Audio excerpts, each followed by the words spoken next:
The Tour de France is an annual multiple-stage bicycle race primarily held in France with occasional passes through nearby countries. Held over 3 weeks spanning July, it's a grueling test of human endurance covering around 3,500 kilometers, stretched over 21 stages over multiple styles of terrain. That's roughly the distance from London to Tel Aviv, New York to Las Vegas, Kathmandu to Shanghai, or Melbourne to Perth. The race's history dates back to 1903 when Gilles Lefebvre, a 26-year-old cycling journalist for the daily sports newspaper L'Auto, suggested the idea of a bicycle race to his editor Henri Desgranges in order to promote the newspaper. Henri liked the idea and the inaugural race was held over 19 days from July the 1st to the 19th.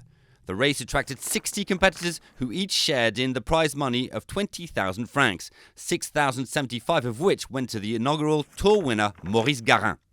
Garin arrived in Paris nearly 3 hours ahead of runner-up Lucien Potier and almost 65 hours ahead of the 21st and last to finish competitor. With only 21 out of 60 riders finishing the inaugural race, the grueling nature of the Tour was established early. In some ways, the race was more grueling than the modern-day version. Competitors pedalled the dirt roads of France through the day and night on fixed-gear bikes, evading human blockades, route-jamming cars, and nails placed on the road by fans of other riders. The first tours were open to whoever wanted to compete. Most riders were in teams organised according to bicycle brand names who looked after them.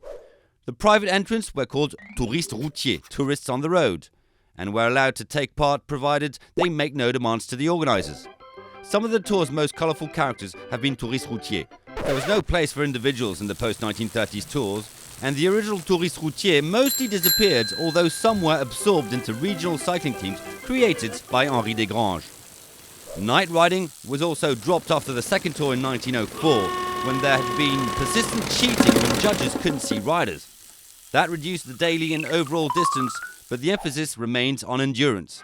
Desgranges said his ideal race would be so hard that only one rider would make it to Paris. The demanding nature of the race caught the public's imagination, and the race has been held annually since its first edition in 1903, except for when it was stopped for the 2 World Wars. As the tour gained prominence and popularity, the race was lengthened and its reach began to extend around the globe as riders from all over the world began to participate in the race each year. Today, the Tour is a UCI World Tour event, which means that the teams that compete in the race are mostly UCI World teams, with the exception of the teams that the organisers invite. The modern editions of the Tour de France consist of 21-day-long segments or stages held over a 23-day period.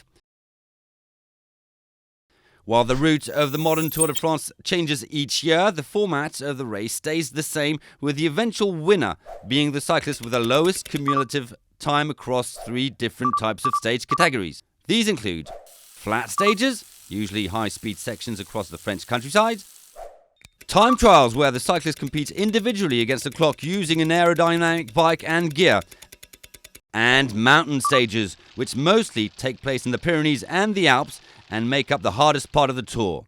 All of the stages are timed to the finish, with the riders' finishing times compounded with their previous stage times. The rider with the lowest aggregate time is the leader of the race and gets to wear the coveted yellow jersey. Although the holder of the yellow jersey can change throughout the race depending on who is leading at the end of each stage, the ultimate winner is the rider who is awarded the yellow jersey at the conclusion of the final stage of the race, which has ended every year since 1975 on the Champs-Élysées in Paris. Why a yellow jersey? First awarded in 1919, its distinctive colour was inspired by the original L'Auto newspaper, which was published on a yellow newsprint, and so was a way to promote the paper in the early days of the race's history. But the yellow jersey, also known as maillot jaune, is not the only jersey in the race. Although it garners the most attention as it is awarded to the winner of the overall classification, there are other classifications or contests within the Tour, most with their own distinctive jerseys. The green jersey, or maillot vert, represents the race's best sprinter. The polka dot jersey designates the race's finest climber. The white jersey designates the highest ranked rider in the overall competition, age 25 or younger. Aside from the jerseys, distinctive coloured bibs are also awarded to certain riders during the competition. For example, the dossard rouge, the red bib, is awarded to the most aggressive rider of the stage and is worn by the rider on the following day of competition, while the dossard jaune, the yellow bib, is worn by the team leading the team classification. Aside from these distinctive prizes, riders of each of the 22 8-man teams are required to wear the same colour jersey. Each team's jersey features logos of sponsors who finance the teams that pay the riders' salaries. A few riders wear special jerseys. For instance, the reigning world champion wears a special rainbow jersey. National current road champions wear team jerseys featuring their country's colours.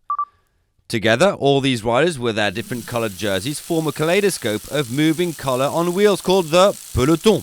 And it is the image of the peloton moving through the picturesque French countryside and mountainous regions that make the Tour de France one of the most beautiful sporting shows in the world. But the peloton isn't just there for good looks and serves a very important purpose of conserving a rider's energy. This is because the peloton reduces drag by shifting shape to exploit tailwinds, fight headwinds and cope with crosswinds, a strategy known as drafting. Riding in the middle or at the back of a well-developed peloton, a cyclist can save up to 40% in energy expenditure, whilst those exposed at the front, which requires the most effort and energy consumption, have little chance of winning the stage at the end. They do so for the sake of their team in order to set the pace of the peloton in accordance with what best suits their team's overall race strategy. But one cannot win the Tour de France or get to wear one of the coveted coloured jerseys by simply riding along in the peloton and being a passenger. At some point, riders must break away from the pack if they hope to improve their overall standings in the race. When a group breaks away, the drafting strategy changes, resulting to different types of placed lines, such as the double paced line, where the lead rider pulls over to the side away from the wind and the following rider takes a short relay facing the wind before subsequently pulling aside. This has the effect of creating a continuously rotating pace line. When the pace line encounters a crosswind, an echelon will usually form, adjusting the double placed line at an angle so that the riders will naturally find cover. This is where team strategy can come into play. For example, if the breakaway consists of riders largely from the same team or riders who are no threat to each other in the classification, then they can work together effectively to distance themselves from the peloton and rival competitors. If, however, the breakaway consists of a rider from a rival team or a threat in the overall standings, then riders will offer no assistance and make him work hard to stay within the group, sacrificing a lot of his energy.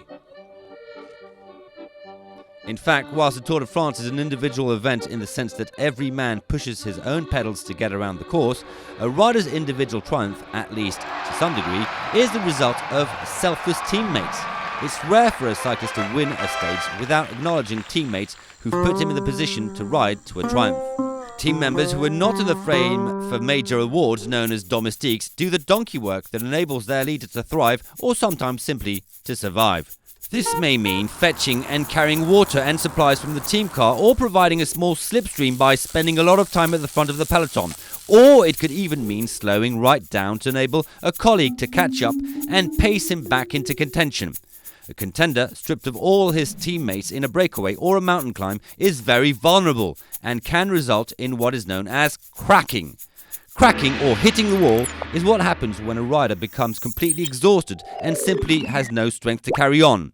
When a rider cracks, they can dramatically fall away from the field, losing valuable time and, in some cases, drop completely out of the race altogether. Many Tour de France leaders have dramatically lost the Tour as a result of cracking, mainly on the mountain stages. In fact, often the most exciting moments in the race is when two riders competing for the overall lead in the Tour will battle each other up the mountain stages, mentally and physically testing each other's resolve and trying to force the other to crack. If a rider does crack or retires from the race, for whatever reason, luckily for him, there is the broom wagon. The broom wagon is the name of the vehicle that follows at the tail of the race, picking up stragglers or sweeping them up who are unable to make it to the finish of the race within the time permitted. It goes without saying that you have to be a supreme athlete to overcome the physical and mental challenges of the race, but you also need to have a good team, a bit of luck, and nerves of steel, as there are many hazards and obstacles that can play a significant part in determining the outcome of the race. For example, battling with the other 184 riders in the race can often result in massive pile-ups. There are many perilous descents on mountain stages where riders can reach speeds well in excess of 100 km an hour, where the slightest slip-up or mistake can result in a dangerous fall. Then there's the weather. Rain, hail and even snow in the mountains can mean for a bad day, resulting in falls or even catching a common cold, which can kill your chances of finishing the race. While on the flats, blistering heat and sun can result in chronic dehydration and fatigue. But the riders do not battle the Tour alone, and there are just as many vehicles that form a long procession of team staff, race organisers and media, all working hard to support the riders and bring the race and the beautiful pictures of the Tour live to a global audience. Broadcast by 100 channels in 190 countries with approximately 6,300 broadcasting hours, as well as millions of fans following on social networks.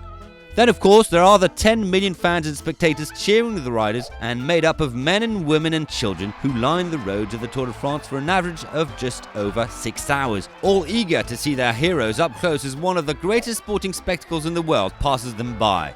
But before it does, they are entertained by the spectacle of the long publicity caravan that has become a big part of the Tour de France experience. Passing by 1 hour before the race, it includes approximately 160 vehicles, 600 people, and distributes nearly 15 million items to fans. So you can see there's a lot to the Tour de France, but all of it makes for one of the most amazing and memorable sporting events and spectacles on the face of the planet.